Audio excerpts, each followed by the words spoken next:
नमस्कार सभी को। नमस्कार। तो बच्चों, अपने हिंदी सुलभ भारती के अंतर्गत हमने पिछले पाठ में देखा था वारिस कौन। यहाँ पर राजा था और अपने चारों राजकुमारियों को, अपने चारों बेटियों को लेकर राजा चिंतित था, बहुत ही परेशान था। उसकी वजह यह थी कि आखिरकार अपने राज्य का उत्तराधिकारी किसे बनाएं, अपने जाने के बाद अपने राज्य का दायित्व किसे सौंपें। तो राजा को उसके राज्य की उत्तराधिकारी मिल जाती हैं, न ही उसकी पहली बेटी, न दूसरी, न चौथी। तो राजा के राज्य की उत्तराधिकारी होती हैं राजा की तीसरी बेटी। यह हमने विस्तार से देखा था। साथ ही साथ तीसरी बेटी की जो परिश्रम करने की वृत्ति है, उपयुक्त सभी साधनों का इस्तेमाल वह किस तरह से करती हैं और राजा का मन जीतकर अपने राज्य की उत्तराधिकारी कैसी बनती हैं, इसका वर्णन वारिस कौन इस पाठ के अंतर्गत हमने देखा था। बड़ी सुंदर कहानी थी, विभा रानी द्वारा रचित वारिस कौन। आज के तासिका में हम प्रारंभ करने वाले हैं, शुरुआत करने वाले हैं आचार्य हजारी प्रसाद द्विवेदी जी द्वारा रचित नया पाठ। तो बच्चों, हमें पता है सबसे पहले मनुष्य जो है अपना जीवन कैसे बिताता था। इतिहास जैसे विषयों में हमने सीखा है, पढ़ा है कि आदिम अवस्था में मनुष्य वन में ज़्यादातर समय कैसे बिताता था, किस तरह का अनाज वह खाता था, उसके अन्न के मुख्य स्रोत कौन से थे, घटक कौन कौन से थे, ये भी हमें पता है। तो ऐसे मनुष्य का विकास धीरे धीरे किस तरह से हुआ और वहाँ पर उसमें आने वाला परिवर्तन कैसे हैं। तो हम सबको पता है अपने शरीर के विभिन्न अंग हैं, पार्ट हैं, हिस्से हैं, उनका अपना अपना स्थान है, अपना अपना महत्व है। बच्चों, आपको याद है जैसे हम प्रार्थना सभा में उपस्थित रहते हैं तो विद्यालय में अपने यूनिफॉर्म से लेकर पूरी जांच वहाँ पर की जाती है। सबसे ज़रूरी हमें हाथ आगे कर कर क्या चेक किया जाता है? जी हाँ बच्चों, बिल्कुल सही। तो ऐसे ही नाखून पर आधारित बड़ा ही सुंदर पाठ, जिस पाठ के रचयिता हैं आचार्य हजारी प्रसाद द्विवेदी जी। तो हमें देखना है, आचार्य जी हमें कहते हैं, इस पाठ के माध्यम से हमें ये प्रश्न पूछते हैं। पाठ का शीर्षक है नाखून क्यों बढ़ते हैं। पृष्ठ क्रमांक 6, पेज नंबर 6, पाठ क्रमांक 3, नाखून क्यों बढ़ते हैं। इस पाठ को प्रारंभ करने से पहले हम जानना चाहेंगे आचार्य हजारी प्रसाद जी का परिचय। आखिरकार आचार्य हजारी प्रसाद जी कौन थे, उनका साहित्य किस तरह से था और उनका जन्म कहाँ पर हुआ। देखिएगा, जन्म आचार्य हजारी प्रसाद द्विवेदी जी का जन्म 1907 बलिया उत्तर प्रदेश में हुआ और मृत्यु 1989 उत्तर प्रदेश राज्य में ही हुई। द्विवेदी जी हिंदी साहित्य के मौलिक निबंधकार, उत्कृष्ट समालोचक यानी गुण दोष दर्शाने का कार्य जो हुए आलोचक करता है, उसी तरह किसी भी साहित्य कृति में क्या गुण हैं, किसी भी साहित्य कृति में क्या दोष हैं, ये दोष बताने का कार्य आलोचक करता है। एवं सांस्कृतिक विचारधारा के प्रमुख उपन्यासकार हैं। आपका व्यक्तित्व बड़ा ही प्रभावशाली और आपका स्वभाव बड़ा सरल और उदार था। यानी आपका व्यक्तित्व बड़ा ही प्रभावशाली है और इतना ही नहीं, आपका स्वभाव किस तरह से था, सरल और उदार था। आप हिंदी, अंग्रेजी, संस्कृत और बांग्ला भाषाओं के विद्वान थे। देखिएगा, आचार्य हजारी प्रसाद द्विवेदी जी को केवल हिंदी ही नहीं, हिंदी के साथ साथ अंग्रेजी, संस्कृत और बांग्ला भाषाओं के विद्वान थे। अशोक के फूल, कल्पलता, यह उनका निबंध है। बाण भट्ट की आत्मकथा और पुनर्नवा नाम का उनका प्रसिद्ध उपन्यास है। उनके उपन्यासों के नाम तो देखिएगा, बाण भट्ट की आत्मकथा और पुनर्नवा, ये उनके प्रसिद्ध उपन्यास हैं। प्रस्तुत नाखून क्यों बढ़ते हैं, इस वैचारिक निबंध में आचार्य हजारी प्रसाद द्विवेदी जी हमें क्या संदेश देना चाहते हैं कि नाखून बढ़ने को पशुता का चिन्ह यहाँ पर आचार्य हजारी प्रसाद द्विवेदी जी मानते हैं।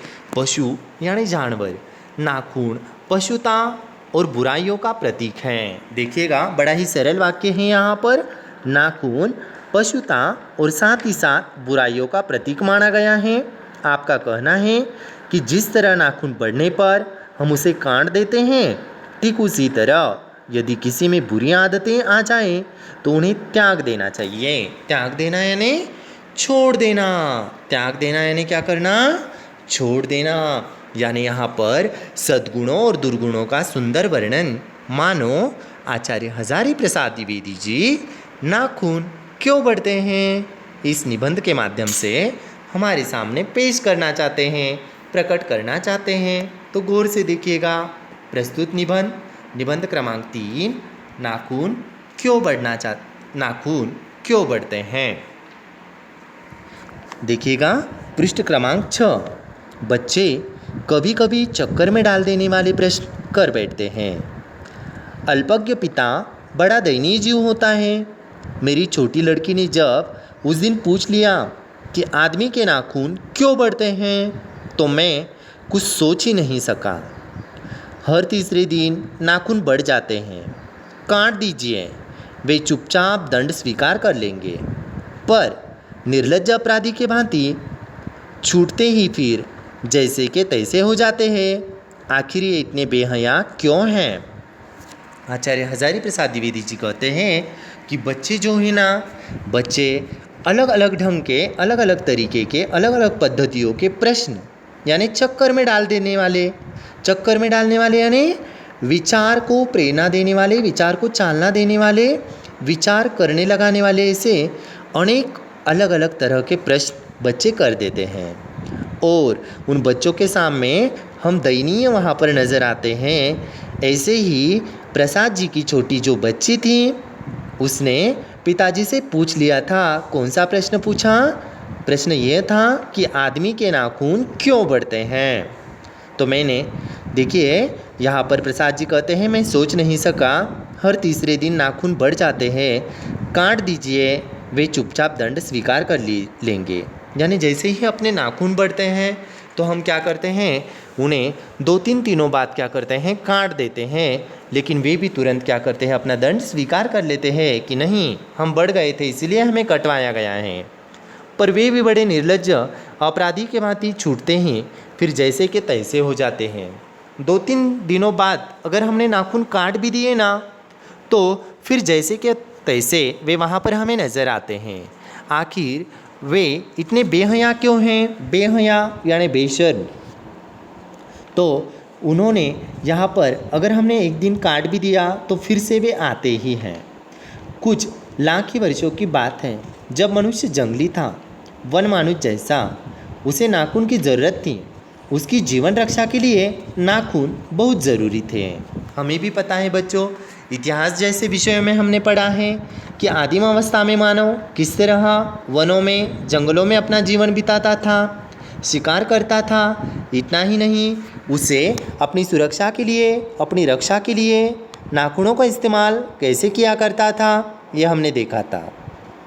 असल में वही उसके अस्त्र थे, साथ ही साथ दांत भी थे, पर नाखून के बाद ही उनका स्थान था। देखिए आदिम अवस्था में मनुष्य की रक्षा की जिम्मेदारी मानो नाखून ही उठा लेते थे। उसके नाखून बड़े ही महत्वपूर्ण थे। वैसे तो मनुष्य के दांत तो थे ही, लेकिन दांतों से पहले स्थान किसका था? जी हाँ बच्चों, बिल्कुल सही पहचाना।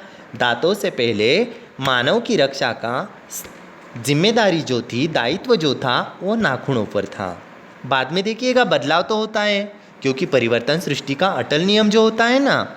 तो देखिएगा धीरे धीरे वह अपने अंग से बाहर की वस्तुओं का सहारा लेने लगा। उसने हड्डियों के हथियार बनाए। देखो, अपनी रक्षा के लिए, अपनी सुरक्षा के लिए, अपनी हिफाजत के लिए मनुष्य ने क्या किए? हड्डियों के हथियार बनाए। मनुष्य धीरे धीरे आगे बढ़ा, उसने धातु के हथियार बनाए। सबसे पहले तो हड्डियों के हथियार बनाए, हड्डियों के हथियार के बाद धातुओं के हथियार बनाए। इतना ही नहीं, इतिहास आगे बढ़ा, क्योंकि समय किसी के लिए रुकता है क्या? नहीं, परिवर्तन तो होता ही रहता है और होने ही वाला है। कभी कभी मैं हैरान होकर सोचता हूँ कि मनुष्य आज अपने बच्चों को नाखून न काटने पर डांटता है ना बच्चों। आज अगर अपने नाखून बढ़ते हैं तो विद्यालय में अध्यापक अध्यापिकाएं हमें डांटती हैं, घर में भी परिवार के सदस्य हमें डांटते हैं, वे रोज़ बढ़ते हैं। मुझे ऐसा लगता है मनुष्य अब नाखून को नहीं चाहता।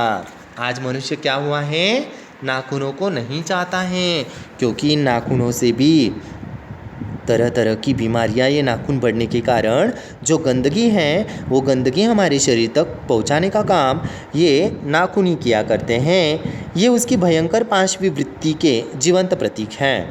पांचवी यानी पशुओं के भांति, वृत्ति यानी संबंधी और जीवंत यानी जीवित। मनुष्य की पशुता को जितनी बार भी काट दो वह मरना नहीं जानती।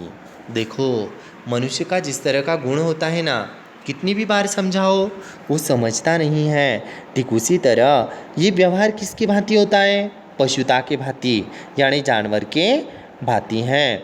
इतना ही नहीं, अगले पंक्ति में देखिएगा क्या कहा है। अगर आदमी अपने शरीर की, मन की और वाक की अनायास घटने वाली, देखो, अगर आदमी अपने शरीर की, मन की और वाक की अनायास घटने वाली वृत्तियों के विषय में विचार करे तो अपनी वास्तविक प्रवृत्ति पहचानने में बहुत सहायता मिले। यानी मनुष्य ने अगर सोचा अपने शरीर के विभिन्न जो अंग थे, इतना ही नहीं मन, मस्तिष्क और वो जो है उसे वास्तविकता की पहचान कराने में बहुत ही सहायक साबित होंगे। मनुष्य की नख बढ़ा लेने की जो सहजात वृत्ति हैं यानी प्रवृत्ति हैं कि वह अपने नख यानी नाखून किस तरह से बढ़ाता है, वह उसके पशुत्व का प्रमाण है। पशुत्व यानी जानवरों की तरह, जानवरों के भांति बर्ताव करना पशुत्व की प्रमाण है। उन्हें काटने की जो प्रवृत्ति है वह उसकी मनुष्यता की निशानी है। देखो, नाखून जब बढ़ते हैं तो पशुत्वता की निशानी है, और जब भी वह नाखूनों को काटता है तो वो मनुष्यत्व की निशानी है। पशुत्व और मनुष्यत्व, सद्गुणों और दुर्गुणों का बड़ा ही सुंदर वर्णन इस नाखून क्यों बढ़ते हैं इस निबंध में निबंधकार आचार्य हजारी प्रसाद द्विवेदी जी बड़े ही सुंदर ढंग से कर रहे हैं। अगले तासिका में देखते हैं कि सद्गुणों और दुर्गुणों का सुंदर वर्णन आचार्य जी अपने नाखून क्यों बढ़ते हैं इस निबंध में कैसे अनेक उदाहरणों के माध्यम से हमारे सामने पेश करते हैं, देखिएगा अगले तासिका में। धन्यवाद।